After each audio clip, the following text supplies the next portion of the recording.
Hi, I'm Margie Holmes, psychologist, author, and educator. We continue last week's discussion on suicide, this time focusing on the psychological and more pragmatic issues of suicide. Dewey Elma asks, is it preventable? Medi Santiago says, when we encounter people who were suicidal, we must look at them as crying for help. Their attempts just for attention might fail the next time, and then the suicide happens. It's an accident. Lovi Villacruz says, when someone attempts suicide, di mo dapat baliwalain. Kasi ibig sabihin yan, mahina ang coping mechanism niya. Iba-iba ang problems ng tao. Iba-iba rin pag-handle natin sa mga problema natin. But when that happens, that person needs psychological help, understanding, and as much as possible, wag siya iwan mag-iisa. Catherine Diaz-Wee says, it is important that these victims get all the emotional support they'll need to boost their zest for life. I also strongly believe that Facebook is one among the many tools where they can pour out all these pent-up emotions. FB has now gone therapeutic to my belief, and as a consequence, I no longer get judgmental over people divulging all of their suppressed emotions here on Facebook, no matter how publicized they may get to be. That's an excellent point, Catherine, and I actually know some people who have said that Facebook has helped them a lot. Thank you for helping us realize that these new tools can also be helpful and it's not just for chismis. Anonymous contributes, I've been through a lot, Doc, but not once did I think of suicide until last night. I'm currently undergoing a crisis. And yes, mababaw siya kasi love life. But I was seriously considering it. I used to look at people who commit or attempt suicide as cowards. Minsan nga, mababaw. Pero I realize I am in no position to judge these people as to why they decided to end their life. I can attest that people may look at it as mababaw, but there comes a point where all you can think of is the pain and all you want to do is end it. Let me share with you a study that was done on people who attempted suicide, who really tried seriously to commit suicide, and yet somehow did not complete it. They were saved, or what they did, like take pills, wasn't enough for them to die.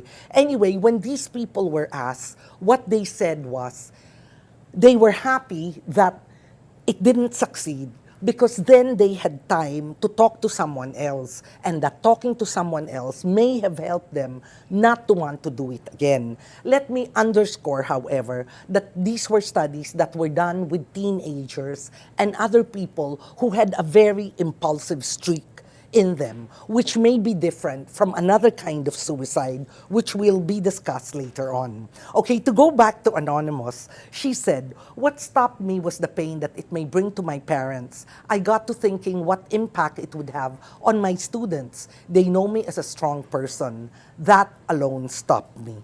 Now, let's go into suicide as a psychological/mental illness. Alfie Melia says, to me, someone who committed suicide may be considered to have been afflicted with insanity.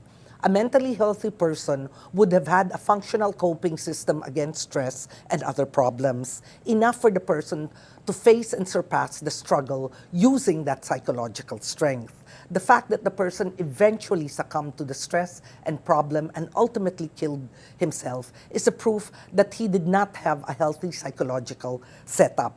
But then, here's another point of view. Tanya M. Garcia says, the popular idea is that suicides usually have mental problems or are undergoing extreme stress. But it may also be a logical decision for some people, since they get to choose how and when they would end their lives. And they also are able to make preparations for the ones who will be left behind. Medi Santiago replies, Tanya, ending our lives should not be an option. To which Tanya M. Garcia answers, we see it as unfortunate when it happens, but are we to judge why they should not have done it? There is anecdotal proof that there are sane, logical, educated people who were healthy and had achieved so much in their lives but chose suicide. Are these people, and these people even had loving families and that supported them. I know it's devastating to families, of course, but I am just pointing out that it's not as simple as blaming stress, mental disease, and lack of support that explains why suicides occur. We may be forgetting that choice was still a factor in all these. We have the right to the kind of life we want, which means how and when we want to end it. Thank you very much, Tanya. And of course, another issue which we will not talk about today is the idea of assisted suicide for people who are not healthy, who know that they are going to die, perhaps a painful or lingering death when it happens, and this death is imminent. No? Maybe sometime we can talk about this at some other show. A pediatrician says, do people close to the person who commit or attempt suicide not see it coming? Given that a person who commits suicide is in mental depression, there would be clues, right? A change in the tone of their voice, a perpetually gloomy facial expression, isolation. There must be something we didn't see, and that is absolutely sad. I guess what you're saying, my dear Dr. Pediatrician, is that it's absolutely sad that we didn't pick up on the cues. But I think if we think about what Tanya said, and yes, there is anecdotal evidence, it is possible that these people looked so normal that no one could have seen it coming. This does not happen all the time, especially for young people, teenagers. But it may happen for older people who do this on purpose because they don't want their families worried. I just want to throw it out there so people don't batter themselves, the people who are left don't batter themselves and feel extremely, extremely guilty because they feel they were not sensitive enough to pick up the signs. And Doctor, I'm so glad you continued. Our pediatrician said, the comments about the suicide of a UP Manila student who reportedly killed herself because she couldn't pay her tuition on time. And she comments, I'm not going to point fingers at anyone because really it was still her choice. But in an attempt to understand what led her to do it, maybe we should look into the family dynamics because the immediate people surrounding her will always be her support system. Was it not strong enough? Was it too stressful and full of pressure? What led her to think that she had no way out? Another question, of course, is what do you do with the people who are left behind? Anonymous shares, a friend emailed me about a month before she killed herself, apologizing to me in advance. But I read her email after I learned she was dead. I kept asking myself if there was something I could have done.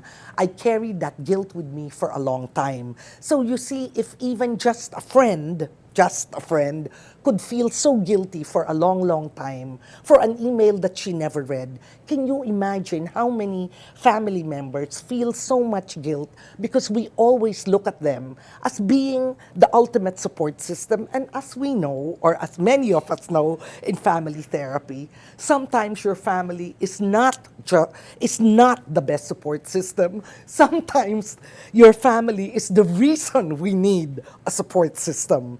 Anyway, let me go back to suicide. Finally, Maria Paulino asks, maybe you can give guidelines on how to handle people who are suicidal and if they have to refer them to professionals, whether a psychiatrist or a clinical psychologist. That I will, Maria Paulino, that I will. But first, is it okay with you all if, number one, I write about it in my column at Rappler.com? You see, these guidelines that you are asking for, Paulina, are so important, but they make such bad videocasts. Since, for the purpose of brevity, in a videocast, all we will do is just be listing do's and don'ts. Like they do in a cookbook, a cup of this, blah, blah, blah. So writing and giving you more time to reflect is really the best way for me to say when it's preventable and what is the best thing to do. I've already written 3 columns on suicide, and I will save the psychological aspects for last.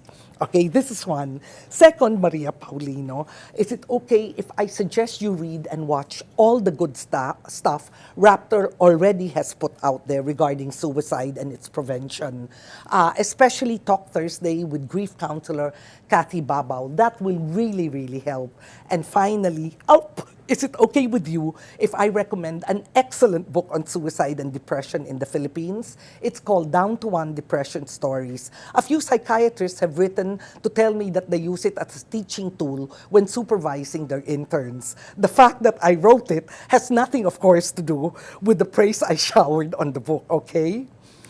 Well, that's it for today. Thank you for all your responses, those that we've mentioned, and many, many more that we haven't. But they really, really helped us. They helped us so much in setting the tone for our 2 shows on suicide.